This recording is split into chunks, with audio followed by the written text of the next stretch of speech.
listening to the Agents of Change podcast, and I'm Jeff Schwager, curator for the Washington State Jewish Historical Society. Today we're looking at one of Judaism's bedrock values, education in all its many guises. We'll be talking to 5 of our Agents of Change: Judge Barbra Rothstein, librarian Nancy Pearl, journalist Marcy Silman, investor Michelle Golberg, and 2018 NYU graduate Jessica Markowitz, each of whom has both learned from and given back to a system built around schools and books, teachers, and mentors.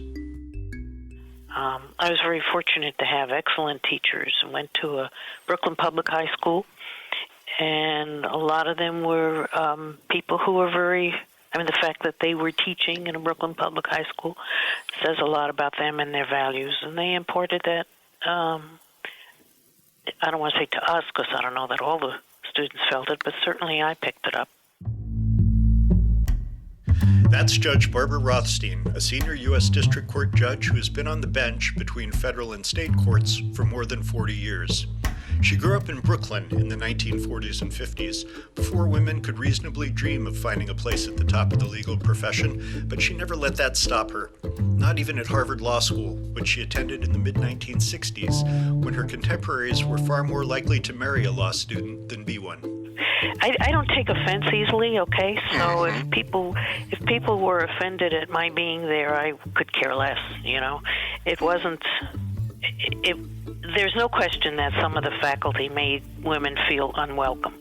You know, the original paper chase guy would have a ladies' day in which he only called on women, and I don't know, he just kind of let it roll off your back like, you know, water off the dam. You didn't care. This was new. They weren't used to us being there, and some people welcomed us, and some people, as I say, the dean made it very clear that he thought we were taking up positions that would be better filled by a guy. But, you know, I don't know, I enjoyed the 3 years and didn't really pay attention to the fact that I had stepped into a world that wasn't used to women. But even with a Harvard diploma, Judge Rothstein found it difficult to find work in the East Coast legal establishment. She eventually landed a job at a small Boston firm, but when she and her husband moved to Seattle, where he did his residency at the University of Washington Medical School, she shifted her focus to public service, working at the State Attorney General's office in the Consumer Protection Division, teaching at the UW Law School, and finally ascending to the bench, first as a state court judge in 1977, then a federal judge, appointed in 1980 by President Jimmy Carter. As a judge for more than 40 years, she's had dozens of law clerks pass through her chambers and values the opportunity she's had to serve as a mentor to young law school graduates. I want them to remember the time as a time when they were asked to help me do the right thing. It's the one time in their career when they're not representing either side. They're just looking for the right thing to do. And they can do that. To recognize the complexity about issues, that it's rarely that the tough issues are easily answered right or wrong, that there's often merits on both sides. That's why I think what's happening in many regards in our country is so sad. You know, you can't paint the other side that differs from you as being evil or bad or stupid. You have to see that these are very complex issues. Religion plays a part, your upbringing plays a part about how you come out on some of these things. I think I would want them to be able to see that. Now, I'm not sure I'm the one who gives them that ability. Many of them come that way beforehand. Maybe I select them that way. I don't know. You know, it may be pre-selection as much as my mentoring. I don't know. But if I have anything to do with it, I'd like them to take that to be a takeaway. Mostly the people who were the most important to me were the people in books. Was there a particular character you identified with? Or well, I think Anne of Green Gables. I think that's Joe March. You know, I really was a big fan of Little Women until Joe makes that terrible mistake and marries that old guy, Mr. Bayer, Professor Bayer. Gosh, terrible. So it was those kind of very spirited, very different from me, lives very different from mine. Mm-hmm. And then there were all of the, characters like the kids in Misty of Chincoteague. Mm-hmm. I really used books to escape, and I think a lot of people do. Yeah. That's librarian and author Nancy Pearl, former head of the Washington Center for the Book in the Seattle Public Library, founder of the If All Seattle Read the Same Book project, author of the Book Lust series and the novel George and Lizzie, book reviewer for NPR's Morning Edition, and model for Archie McPhee's librarian action figure. But as a young child in urban Detroit in the 1950s, she was just a little kid with a big dream. She wanted to be a librarian. I grew up in Detroit, Michigan, and in probably what was then the edge of the Jewish community, which was centered around Dexter and Davison. And we lived really about a mile from there. And my parents were very left-wing,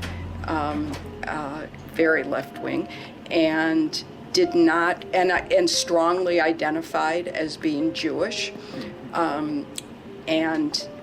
but yet were against any kind of religious affiliation. So I spent all my time at my local public library, and I would go there every day after school.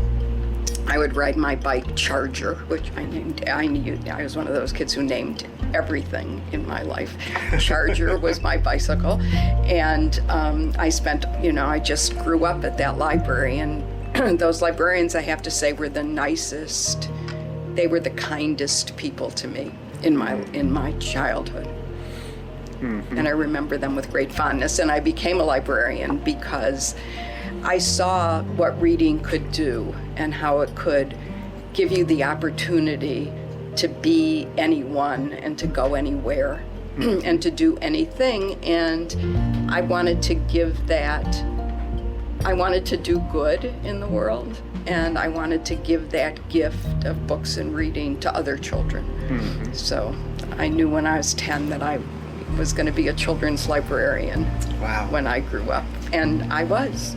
One mentor who particularly stood out for Nancy was Miss Whitehead. My librarian, Frances Whitehead, at the Parkman Branch Library in Detroit, Michigan. She was one of my heroes.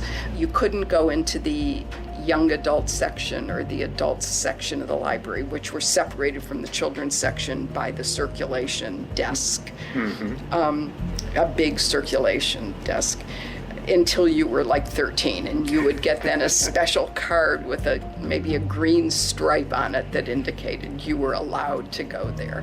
And I remember when I turned 13, Miss Whitehead took me over to the adult section and introduced me to the librarians there. And they, kind of welcomed me. And I checked out my first adult book, which was Gone with the Wind. And the rest, as they say, is history. Journalist Marcy Silman also grew up in the Detroit area, but in suburban Oak Park, where she had a more conventional Reform Jewish upbringing that included regular trips to temple and Sunday school. Here's me in my Reform Jewish upbringing. My mother would drop me off at Temple Israel in Detroit, and we were 14 or 15, and we would walk through the temple, out the back door, into the coffee shop, and then be back in front. My dad was an agnostic, raised Jewish-ish, and my mom was much more religious. And for me, the one thing that stuck from Sunday school, besides the story of Purim and getting to dress up as Esther, was Esther, Naomi, Judith, all the women. The story of Naomi is like my favorite one in the Bible. It wasn't so much about religion itself, although I celebrate in my own way all the holidays. And it was really about giving back. It was about tzedakah. It was about my responsibility to my community. For Marcy, the center of that community is the arts. In a 30-plus year career at Public Radio's KUOW that has included creating and hosting the long-running programs Weekday and The Beat, she has always gravitated back to arts coverage as the work that excites and needs her the most.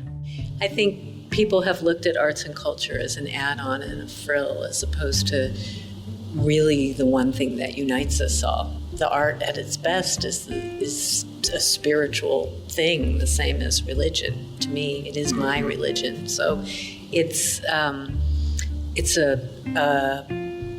former of communities and a place where we can, find solace and shared something, shared vision, shared grief, shared whatever, shared joy. And I don't think that it gets that acknowledgement. Another of her passions is equality for women, both on the air and in the workplace. Likewise, her role models have been the strong female voices at NPR. I really admire Nina Koki, Linda Wertheimer, Nina Totenberg, Koki Roberts, Susan Stamberg, the women of my generation. It was hard for those women. They were at NPR because other networks didn't really want them. I think the women who've had to forge ahead, my mom, women who've pushed, frankly, I'm much more concerned with pay equity and really not having that. It won't happen for me. I'll be retired before there's a stigma for speaking out as a woman. But I had a coworker say to me once, "You're always complaining." And I just thought, oh, white man. He had a producer who did all his complaining for him, a woman, and she was tough as nails. And so it would be nice to be thought of as assertive rather than pushy, strong rather than bitchy. I would love to be around at a time when that happens. Is it too optimistic to believe that, at least in some fields, that time is now? For Michelle Golberg, gender has never seemed like an obstacle to her career goals. Growing up in a supportive family in Durham, New Hampshire, she got an undergraduate degree at Columbia and a master's at Harvard, both in East Asian studies. But she ended up as an investment banker and a venture capitalist, spending the last 2 decades at Ignition Partners. I think there were women in business who were looked at and said, I can do that. And women who I saw having families and children and staying in their jobs. And that was very important to me. But Michelle's personal mentors, at least at the beginning of her career, were always men. My age, you've had to have had male mentors along the way to get to, because when I looked up, there weren't a lot of women. I think a lot about mentors and mentorship, and I talk a lot about mentorship, and really advise people to have sort of their own personal board of directors, and of those people who are in the same business or same profession you are, but others who are not, who really maybe think differently or push you to think differently or can see your career and your life from the outside. And then just make sure to keep up with them on a regular basis. So when you do have something big to make a change or think about, they're up to speed. You don't have to sit and talk about, well, where do you want to be in 5 years or 10 years? And somebody who really knows your career and your growth trajectory, who can always sort of help and tweak and give good advice along the way. And so I feel like I've done a good job of gathering those people along the way. And one of the things that people say about you is that you're an incredible mentor. What do you look for I imagine many people come to you wanting you to be their mentor. What do you look for in choosing the people who you are going to devote special attention to? Yeah, I love mentoring, and I think So I am best when somebody is just really great at what they do and I can just help clear that path. As you said, there are people, I think I've been part of programs where you're assigned a mentee. I've been part of but I think where I have been most successful is where I've naturally come together with somebody who we just click and I can be very proactive in thinking about how I can help this person and having sort of line of sight to seeing how I can add value versus just being paired with somebody who I don't know. But in terms of my mentee, I always say for people who are mentoring, like, I choose you, you don't choose me. And it's really, that's where it works best. And it's just the people who I have some connection to what they're trying to build or do or grow. And I can see very clearly where I can help. Our youngest agent of change, Jessica Markowitz, is just 23 years old and graduated from NYU earlier this year. But 12 years ago, she started her own nonprofit called Richard's Rwanda, which has been raising money ever since to keep girls in school in that impoverished African nation. Jessica knows all about the value of education, as well as the cost. At NYU, tuition and fees run about $50,000 a year. For girls in Rwanda, the cost is a little lower. It costs $40 for a young girl in primary school, which means elementary school, to go to school for an entire year. And that includes her uniform, her lunch, her shoes, a small fee for bathroom use, $40. And so the reason why this all began and was so popular at my middle school was because, we were coming from very privileged backgrounds, and $40 may have been the cost of our shoes. And to know that somebody was being disadvantaged by their opportunity to go to school because of $40 was something we felt like we could really make an impact with. Richard's Rwanda is named for Richard Kananga, an activist working to rebuild his country after the genocide, who stayed with Jessica's family when she was 11 years old. Richard shared with Jessica that girls her age couldn't afford to stay in school in his country. Her mother, Lori, also a spirited activist, encouraged Jessica to organize her classmates to raise money for Rwandan girls' education, and soon the project took off. Richard connected us to about 20 girls in this rural village, and it just continued to grow from there. And that summer, my mom and I went, and we just took a trip to this country, and we met the girls, and that's where it all began. And we continued to go back and raise more money and send more girls to school, and we started to bring more and more people over from the United States to help teach English and learn about genocide and the importance of education. And now, 12 years later, we've sent about 90 girls to go to school. Now Jessica is working to transition the nonprofit to a vocational school where the girls can learn to make jewelry, which will give them a trade and allow them to support themselves and their families into the future.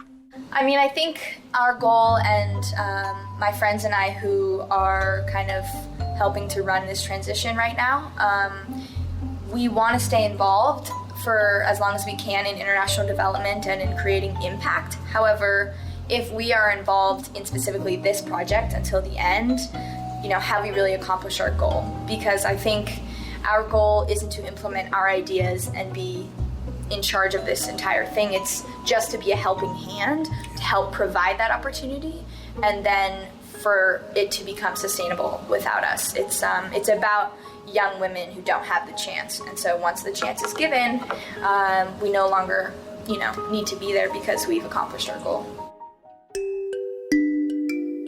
And with that, we've accomplished our goal. Agents of Change, 4 podcasts, 20 remarkable Jewish women of Washington State. Before we go, here's one more remarkable Jewish woman, Executive Director Lisa Kranzler, with a few final words about the Washington State Jewish Historical Society's 50th anniversary and its next 50 years. Thank you, Jeff, and thank you, listeners, for tuning in to our podcasts. If you haven't heard them all, you can find them at our website, www.wsjhs.org, where you'll also find a wealth of information about all of our Agents of Change and all the important work the Washington State Jewish Historical Society does on a daily basis. If you're not a member, please sign up and support us, because our community is making history every day, and the only way we can preserve it is with your help.